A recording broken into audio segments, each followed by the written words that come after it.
Welcome to Sai test series. आइए आज महत्वपूर्ण करंट अफेयर्स यानी बिहार करंट अफेयर्स 2022 का जितने भी महत्वपूर्ण करंट अफेयर्स हैं जनवरी मंथ में, आइए उन सभी क्वेश्चंस को रिकॉल करेंगे। इसमें हमने कुल 15 क्वेश्चन का संकलन किया है जो कि आगामी 67 बीपीएससी सीडीपीओ के लिए काफ़ी महत्वपूर्ण ये क्वेश्चंस हो जाएंगे। आइए इन सभी करंट अफेयर्स जो बिहार प्रदेश से लिया गया है ना, ये सभी क्वेश्चंस खासकर बीपीएससी के लिए क्वेश्चन काफ़ी महत्वपूर्ण है। जो आगामी आने वाले 30 अप्रैल को एग्जाम है बीपीएससी का ना, उसके लिए क्वेश्चन से काफ़ी महत्वपूर्ण हो जाएंगे। आइए इन सभी 15 क्वेश्चन को बारीकी से विश्लेषण करते हैं जो काफ़ी महत्वपूर्ण यहाँ पे संकलन किया गया है। जैसे से पहले क्वेश्चन में बोला गया, गांधी मैदान में आयोजित गणतंत्र दिवस परेड 2022 में बोला गया किस झांकी को पहला पुरस्कार से सम्मानित किया गया ना, यानी ऐसे समझिएगा अभी 26 जनवरी को गणतंत्र दिवस परेड जो गांधी मैदान पटना में हुए ना, राज्यपाल के द्वारा किस झांकी को प्रथम पुरस्कार दिया गया, यहाँ यही पूछा गया था ना। तो इस बार प्रथम पुरस्कार जो दिए गए झांकी में ना, वो बिहार शिक्षा परियोजना परिषद को दिया गया,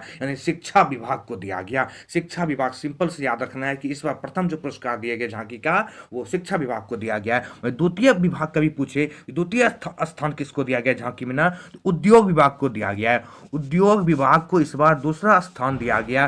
तीसरा स्थान कभी पूछा जाए तो महिला एवं विकास निगम की झांकी को तीसरा स्थान दिया गया है। फिर से रिकॉल कर दूं, पहला स्थान शिक्षा विभाग को दिया गया झांकियों का इस बार गणतंत्र दिवस परेड में, दूसरा स्थान उद्योग विभाग को दिया गया और तीसरा स्थान देखा जाए महिला एवं विकास निगम की झांकी को दिया गया है। इस बार याद रखना है ये चीज का, 8 विभाग के झांकी को भिन्न भिन्न तरह से यहाँ पे प्रस्तुत किए गए थे, यानी 8 विभाग की झांकियां इस समारोह में सम्मिलित हुए थे, जिसमें कि इन 3 विभाग को यानी बिहार शिक्षा विभाग को पहला स्थान झांकी के रूप में दिया गया है। ये गांधी मैदान पटना का बात हो रही है, नौ की दिल्ली का, तो गांधी मैदान पटना भी है, यानी बिहार गणतंत्र दिवस परेड समारोह की ये बात हो रही थी। तो 3 तरह की झांकियों के पुरस्कार जो दिए गए, प्रथम द्वितीय तृतीय, तीनों काफी इंपॉर्टेंट हो जाते हैं। आइए सेकंड नंबर क्वेश्चन में चलेंगे। पूछा गया है, आकांक्षी जिला कार्यक्रम के अंतर्गत किस जिले को विकास के सभी क्षेत्रों में समग्र रूप से बेहतर कार्य करने के लिए बिहार में अव्वल स्थान प्राप्त हुआ है, यानी आकांक्षी जिला कार्यक्रम के अंतर्गत पूछा गया है ना,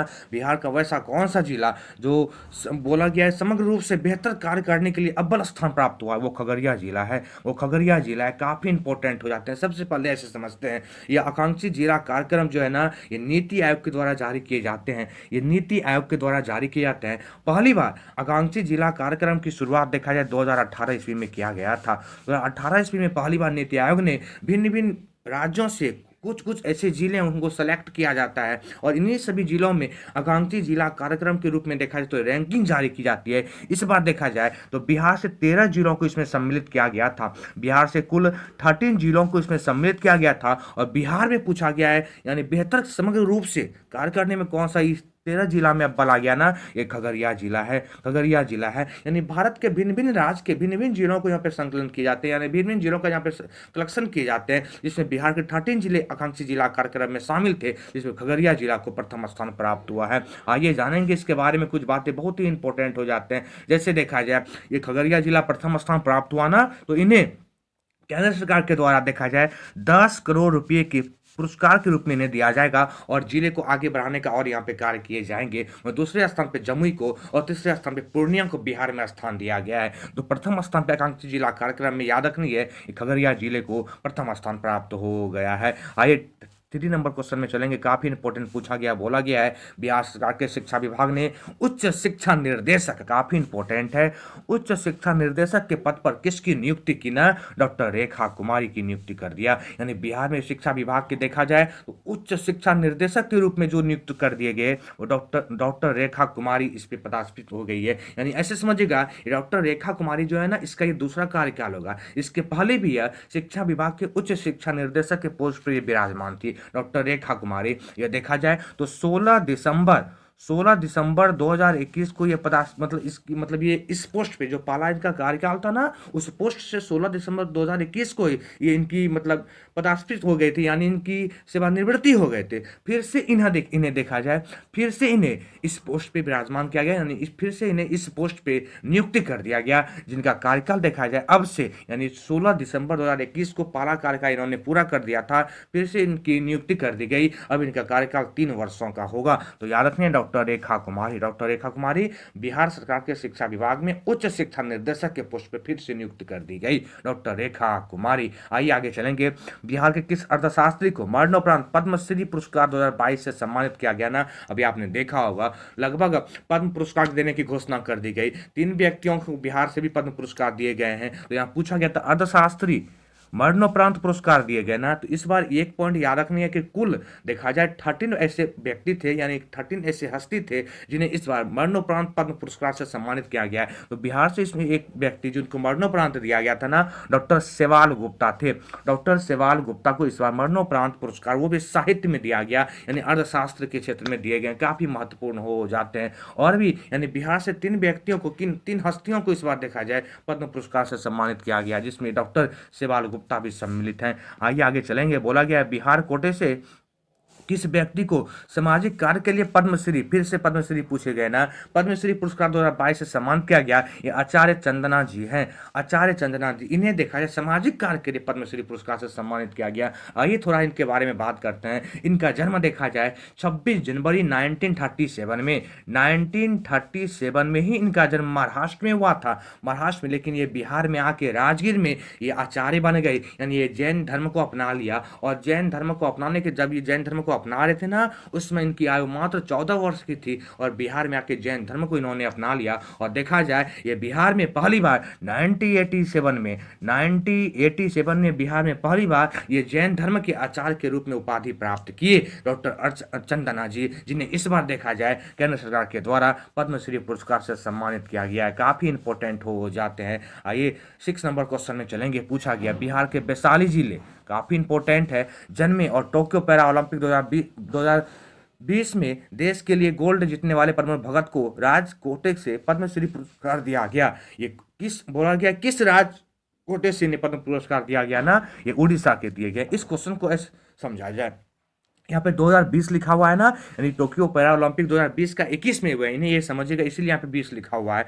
ये जो प्रमोद भगत है ना, ये जो प्रमोद भगत है, ये एक्चुअली बिहार के निवासी हैं, वैशाली जिले के निवासी हैं, लेकिन अब ये उड़ीसा में रहते हैं, अब ये उड़ीसा में रहते हैं। तो इस बार इन्हें जो ये पद्म पुरस्कार दिए गए ना, पद्मश्री पुरस्कार, इन्हें उड़ीसा कोटे के राज के द्वारा दिया गया, यानी ऐसे समझिएगा, उड़ीसा कोटे के राज के द्वारा दिया गया। लेकिन है ये बिहार के, वैशाली जिले के हैं ये निवासी, यहीं पर इनका जन्म स्थल है, लेकिन इन्हें उड़ीसा जिले के कोटे से इन्हें पद्म पुरस्कार दिया गया है। इस क्वेश्चन में यही चीज बोला गया था। आइए आगे क्वेश्चन में चलेंगे। पूछा गया है हाल ही में चर्चा में रहे ओढ़नी डैम, काफी महत्वपूर्ण हो जाते हैं ये क्वेश्चन। ओढ़नी डैम बिहार के किस जिले में स्थित है? बांका जिले में। आखिर ये ओढ़नी डैम क्यों इतना चर्चे में रहे? आइए इन्हें समझते हैं। सबसे पहले ओढ़नी डैम के बारे में ये समझिएगा, अभी दिल्ली मेट्रो में भिन्न भिन्न राज्य के भिन्न भिन्न पर्यटक स्थल का तस्वीर को वहाँ पे अंकित किया जा रहा है। दिल्ली मेट्रो जो है ना, उनके मेट्रो पे, दिल्ली मेट्रो ट्रेन है या फिर स्टेशन है, वहाँ पे जितने भी भारत में जो पर्यटक स्थल हैं, उन सभी पर्यटक स्थल के तस्वीर को वहाँ पे अंकित किए जा रहे हैं, यानी वहाँ पे बनाए जा रहे हैं। तो दिल्ली मेट्रो पर ही देखा जाए ओढ़नी डैम की भी तस्वीर को अंकित किया गया है, ऐसे समझिएगा। दिल्ली मेट्रो पर ही देखा जाए ओढ़नी डैम के तस्वीर को, यानी पिक्चर को वहाँ पे लगाए गए हैं दिल्ली मेट्रो में, तो काफी चर्चा का विषय बन गया है ओढ़नी डैम। और देखा जाए बांका का पर्यटक स्थल में मंदार हिल के बाद दूसरा स्थान इसी का आता है, ओढ़नी डैम का, जो बहुत ही विख्यात यानी बहुत ही पॉपुलर होते चले जा रहे हैं। ओढ़नी डैम दिल्ली तक इसकी, मतलब सोचिए दिल्ली तक इसका नजर पहुंच गया है, यानी ओढ़नी डैम का, और दिल्ली मेट्रो में इसकी तस्वीर लगाई जा रही है। ओढ़नी डैम बांका जिले में अवस्थित है। आइए आगे चलेंगे। पिछले वर्गों के लिए राज्य आयोग बिहार का अध्यक्ष किसे नियुक्त किया गया?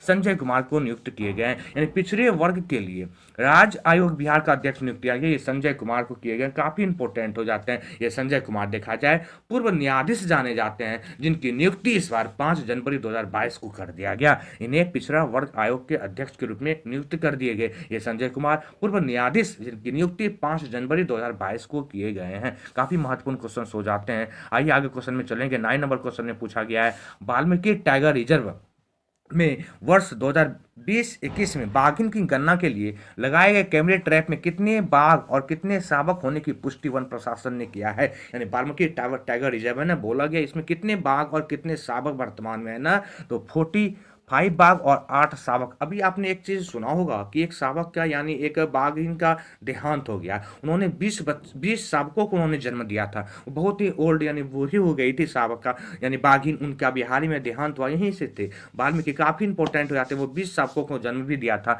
तो 45 बाघ और 8 शावक यहाँ देखे गए वाल्मीकि टाइगर रिजर्व में, काफी महत्वपूर्ण हो जाते हैं। आइए आगे क्वेश्चन में चलेंगे। पूछा गया बिहार का दूसरा टाइगर रिजर्व किस जिले में बनाए जा रहे हैं? कैमूर में बनाए जा रहे हैं। एक टाइगर रिजर्व अभी आपने यहाँ पे देखा वाल्मीकि टाइगर रिजर्व, एक दूसरा टाइगर रिजर्व बनाए जा रहे हैं, ये कैमूर जिले में बनाए जा रहे हैं, जो काफी इंपॉर्टेंट हो जाते हैं।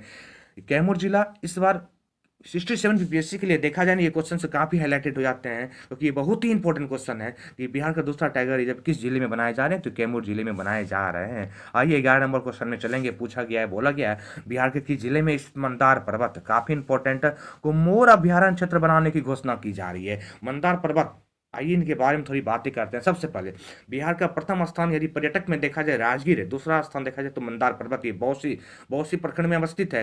यहाँ पे अभी बिहार का दूसरा रोपवे भी स्टार्ट किया गया ना। अब मंदार पर्वत में मोर अभ्यारण्य बनाया जा रहा है। यहाँ पे आप कुछ दिनों के बाद भिन्न भिन्न तरह तरह के मोर को देखने को मिलेगा, यानी पूरा मंदार पर्वत के आसपास देखा जाए ना मोर अभ्यारण्य बनाए जा रहे हैं। काफी पर्यटक को बढ़ावा दिया जा रहा है। बांका जिले में देखा जाए तो मंदार हिल को भी अभी मोर अभ्यारण्य बना के काफी मोर, आप कुछ दिनों में वहाँ पे काफी तरह तरह के मोर आपको देखने को मिलेंगे इस अभ्यारण्य में, जो कि अभी यहीं पे बनाए जा रहे हैं बांका जिले में। काफी महत्वपूर्ण हो जाते हैं। बांका जिले के बौसी प्रखंड याद रखना है, बहुत ही इंपॉर्टेंट क्वेश्चन है। आइए 12 नंबर क्वेश्चन में चलेंगे। पूछा गया बिहार में पुलिस, एम्बुलेंस और फायर ब्रिगेड के लिए अब कौन सा एक ही इमरजेंसी नंबर पे कॉल करनी होगी? तो 112। ऐसे समझिएगा, पहले जो होता था ना, पहले जो होते थे बिहार पुलिस या एम्बुलेंस या फायर ब्रिगेड, इन सभी के लिए अलग अलग कोड नंबर थे। यानी जैसे देखा जाए बिहार पुलिस के लिए पहले पहले जो था ना 100 नंबर पे, बिहार पुलिस पे पहले 100 नंबर डायल करना पड़ते थे। वहीं देखा जाए एम्बुलेंस के लिए 108 नंबर डायल करना पड़ते थे, और फायर ब्रिगेड के लिए 101 नंबर डायल करना पड़ते थे। या अलग अलग डिपार्टमेंट का यानी अलग अलग फोन नंबर डायल कीजिएगा तो वो आते थे। लेकिन अब क्या कर दिया गया, अब संयुक्त रूप से एक ही कॉल नंबर दिया गया, एक ही इमरजेंसी नंबर दिया गया, जो दिया गया 112। यानी अब इस पे अलग नहीं, इस पे भी नहीं, इस पे भी नहीं, एक बार 112 पे आप कीजिए और जो भी आपकी प्रॉब्लम्स हैं, जो इमरजेंसी नंबर है, आप बस एक ही कॉल नंबर पे आपको सारा सूचना मिल जाएंगे। और वो जो जिन्हें भी आप बुलाना चाहते हैं, चाहे वो पुलिस हो, एम्बुलेंस हो या फायर ब्रिगेड हो, वो एक ही नंबर पे आपको अब मिल जाएंगे, यानी जो है 112 काफी इंपॉर्टेंट है। 30 नंबर क्वेश्चन में चलते हैं। पूछा गया भारत वन स्थिति रिपोर्ट के अनुसार बिहार के भौगोलिक क्षेत्र का कितना प्रतिशत कुल वन अनावरण देखा गया? यानी ऐसे बोला गया है बिहार वन स्थिति रिपोर्ट, अभी भारत वन स्थिति रिपोर्ट अभी जारी किया गया। इसमें बोला गया है बिहार के भौगोलिक क्षेत्र का जितना प्रतिशत वन आवरण देखा गया ना, ये 7.84% देखे गए हैं। 7.84%, यानी भारत के वन स्थिति को देखते हुए यदि बिहार का वन स्थिति देखा जाए ना, तो बिहार का भारत की तुलना में देखा जाए 7.84% देखने को मिलते हैं। काफी इंपॉर्टेंट थे। आइए आगे चलेंगे। कोई बच्चा पीछे नहीं, माता भी छूटे नहीं, काफी इंपॉर्टेंट है। कोई बच्चा पीछे नहीं, माता भी छूटे नहीं, कार्यक्रम का संबंध किससे है? या अक्षर आंचल योजना से है। अक्षर आंचल योजना से संबंधित है। कोई बच्चा पीछे नहीं और कोई माता छूटे नहीं। अभी हाल ही में मुख्यमंत्री के द्वारा देखा जाए महादलित हो गए, दलित परिवार हो गए, अल्पसंख्यक हो गए, इन सभी के लिए एक कार्यक्रम को स्टार्ट किया गया जिसका नाम था अक्षर आंचल योजना। इसी कार्यक्रम में बोला गया कोई बच्चा पीछे नहीं, माता भी छूटे नहीं, यानी यह शिक्षा संबंधित है। कोरोना प्रोटोकॉल को देखते हुए देखा जाए तो काफी ऐसे गरीब अनाथ बच्चों का शिक्षा छूट गए थे ना, उन सभी बच्चों को पुनः शिक्षा की पटरी पे लाने के लिए यह अक्षर आंचल योजना स्टार्ट किया गया, जिसमें बोला गया है कोई बच्चा पीछे नहीं, माता भी छूटे नहीं। काफी इंपॉर्टेंट है। आइए इस बिहार करंट अफेयर्स के सीरीज के लास्ट क्वेश्चन में चलेंगे, जो काफी इंपॉर्टेंट पूछे गए हैं। बोला गया हाल ही में नई दिल्ली में आयोजित इंडिया स्किल राष्ट्रीय प्रतियोगिता, इंडिया स्किल राष्ट्रीय प्रतियोगिता में बिहारी प्रतिभागियों ने कुल कितने पदक जीते ना? तो इन्होंने 4 स्वर्ण, 2 रजत और 5 कांस्य पदक जीता है, जो काफी इंपॉर्टेंट हो जाते हैं। यानी ऐसे समझिएगा अभी दिल्ली में इंडिया स्किल राष्ट्रीय प्रतियोगिता का आयोजन किया जा रहा है, जिसमें देखा जाए टोटल 11 पदक जीते हैं ये लोग मिलकर। देखा जाए 11 पदक जीते हैं, जो काफी इंपॉर्टेंट हो जाते हैं। और इस बार देखा जाए तो इंडिया स्किल राष्ट्रीय प्रतियोगिता में कुल देखा जाए देशों में ना, तो 500 से अधिक प्रतिभागियों ने शामिल हुए थे। 500 से अधिक देशों में देखा जाए प्रतिभागी शामिल हुए थे। बिहार से भी बहुत सारे प्रतिभागी शामिल हुए थे। तो बिहार में कुल इस बार जो पदक आए तो वो लगभग 11 पदक हैं, जिसमें 4 स्वर्ण है, 2 रजत है और 5 कांस्य है। तो ये अभी हाल ही में दिल्ली में इंडिया स्किल राष्ट्रीय प्रतियोगिता आयोजन किया गया था, जहाँ पे ये बिहार यानी 11 इन्होंने पदक जीते हैं, जिसमें ये पदक शामिल थे। तो ये सभी क्वेश्चन देखा जाए ना, ये सभी क्वेश्चन बिहार करंट अफेयर से संबंधित थे, जो काफ़ी इंपॉर्टेंट किसी भी एग्जाम की परिदृश्य में हो जाता है। खासकर भी बीपीएससी का एग्जाम आने वाला है 30 अप्रैल को, सीडीपीओ आने वाले हैं ना 15 मई को, काफ़ी इंपॉर्टेंट ये क्वेश्चन हो जाएंगे। तो ये क्वेश्चन को बार बार रिकॉल करने का प्रयास करें और इन्हें नोट करने का भी प्रयास करें। थैंक यू दोस्त, फिर मिलेंगे आपसे किसी नेक्स्ट करंट के सीरीज में। इस सीरीज में आज इतना ही। यदि आपने मेरा अभी तक चैनल सब्सक्राइब नहीं किया, चैनल को सब्सक्राइब कर लें।